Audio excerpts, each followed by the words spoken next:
ധീരനായ അനശ്വരനായ ലോകത്ത് സമാനതകളില്ലാത്ത സമരജീവിതത്തിന്റെ പ്രതീകമായ ഇതിഹാസതുല്യമായ സഖാവ് പുഷ്പന്റെ നാമധേയത്തിലുള്ള ഈ ഹാളിൽ ഒത്തുചേർന്നിരിക്കുന്നത് നമ്മുടെ എല്ലാം നെഞ്ചോട് ചേർത്ത് നിങ്ങളെല്ലാം സൂക്ഷിച്ചു വച്ചിട്ടുള്ള സമ്മേളനത്തിലെ പ്രതിനിധി സഖാക്കൾക്കുള്ള ബാഡ്ജിൽ സഖാവ് പുഷ്പന്റെ ചിത്രം അച്ചടിച്ച് വച്ചിട്ടുണ്ട്.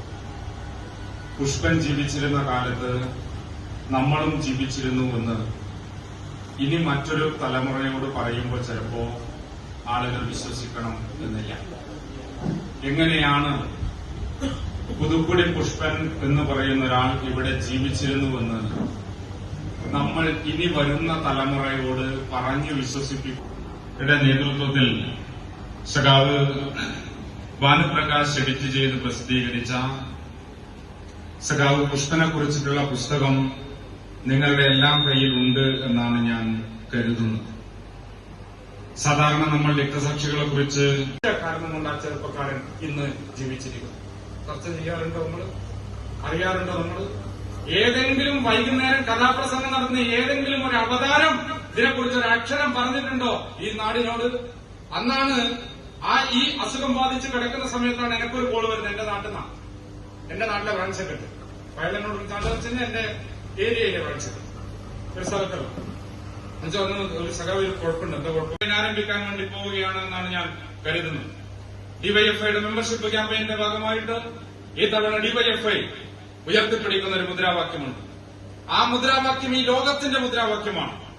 ഈ ലോകത്ത് ജീവിച്ചിരിക്കുന്ന എല്ലാ മനുഷ്യരുടെയും ഒരു മുദ്രാവാക്യമാണ്. സാമ്രാജ്യത്വത്തിനും അധിനിവേശത്തിനും എതിരെ സോഷ്യലിസം ആണ് ബദൽ, ബദൽ സോഷ്യലിസമാണ് എന്നാണ് അതിന്റെ മുദ്രാവാക്യം. ഇത് താനൂരിന്റെ മാത്രം മുദ്രാവാക്യമല്ല, ഈ ലോകത്തെ എല്ലാ പുരോഗമനകാരികളുടെയും മുദ്രാവാക്യം ആണ്. ഈ ലോകം എങ്ങനെ കടന്നുപോകുന്നുവെന്ന് ആഴത്തിൽ ആലോചിച്ച് അതിനോട് പ്രതികരിച്ച് രാഷ്ട്രീയ പ്രവർത്തനം നടത്തുന്നവരാണ് യുവജന സഖാക്കൾ.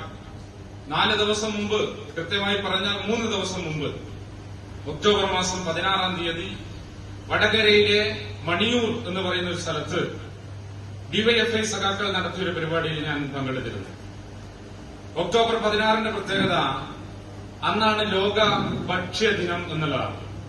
World food day. ഐക്യരാഷ്ട്രസഭ ആണത് പ്രഖ്യാപിച്ചിട്ടുള്ളത്, ആചരിക്കുന്നത്. ആ ദിവസത്തിന്റെ പ്രത്യേകത ലോകത്തെ എല്ലാ മനുഷ്യന്റെയും അവകാശമാണ് ഭക്ഷണം.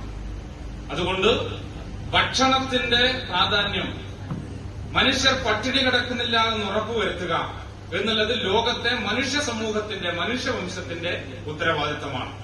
അത് ഉറപ്പുവരുത്താൻ വേണ്ടിയിട്ടാണ്, അതിനെക്കുറിച്ച് ചർച്ച ചെയ്യാൻ വേണ്ടിയിട്ടാണ് ഇങ്ങനെ ഒരു ദിവസം. അങ്ങനെ പല ദിവസങ്ങൾ ലോകത്ത് ആചരിക്കപ്പെടുന്നതായിട്ട് നമുക്ക് അറിയാം. അന്നേ ദിവസം വടകര മണിയൂരിലെ ഡിവൈഎഫ്ഐ സഖാക്കൾ തീരുമാനിച്ചത് ലോക ഭക്ഷ്യദിനത്തിൽ അല്ലെങ്കിൽ ലോക പട്ടിണി ദിനത്തിൽ ഞങ്ങൾ ഉപവാസം ഇരിക്കുന്നുവെന്നാണ്. അവരെന്ന് ഭക്ഷണം ഉപേക്ഷിച്ചു. ഭക്ഷണം ഉപേക്ഷിച്ചിട്ട് അവർ പറഞ്ഞു, ഈ ദിവസം ഞങ്ങൾ ഓർമ്മിക്കുന്നത് പട്ടിണി കിടക്കുന്ന ഫലസ്തീനിലെ കുട്ടികളെയാണ് എന്ന്, ഗസയിലെ കുട്ടികളെയും മനുഷ്യരെയും ആണ് എന്ന്. ആ തിരിച്ചറിവ്, ആ ഒരു തീരുമാനം ഒരു വലിയൊരു സമരം കൂടിയാണ്.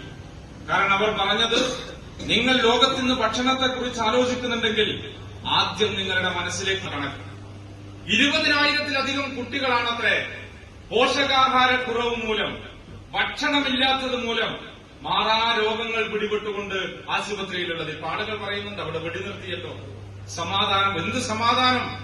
പട്ടിണി കിടന്ന് എല്ലും തോലുമായിരിക്കുന്ന കുട്ടികൾക്ക് എന്ത് സമാധാനം എന്നുള്ളതാണ് ചോദ്യം. അവർക്ക് കൃഷി ചെയ്യാൻ വേണ്ടി പറ്റില്ല, ഭക്ഷണം ഉണ്ടാക്കാൻ വേണ്ടി പറ്റില്ല. കാരണം അവിടെയെല്ലാം മാരക വിഷമുള്ള ഈ പറയുന്ന സ്ഫോടക വസ്തുക്കൾ നിറഞ്ഞിരിക്കുന്നു. അവർക്ക് മീൻ പിടിക്കാൻ വേണ്ടി പറ്റില്ല. താനൂര് മത്സ്യബന്ധനത്തിന്റെ കേന്ദ്രമാണല്ലോ. ഞാൻ ഇങ്ങോട്ട് വരുമ്പോ എന്റെ കൂടെയുള്ള സഖാവിനോട് പറയുകയായിരുന്നു താനൂരിന്റെ കഥ. കഴിഞ്ഞ ദിവസം ഇവിടെ ചാകര ഉണ്ടായിരുന്നു എന്ന് തോന്നുന്നു അല്ലെ? ഇവിടെ ചാകര ഉണ്ടായിരുന്നു. ചാകര ഉണ്ടാകുമ്പോൾ എന്താ ചെയ്യാ? ചാകര ഉണ്ടാകുമ്പോൾ ആദ്യം ഈ ചാകര മനസ്സിലാക്കുന്ന ആൾ ഒറ്റ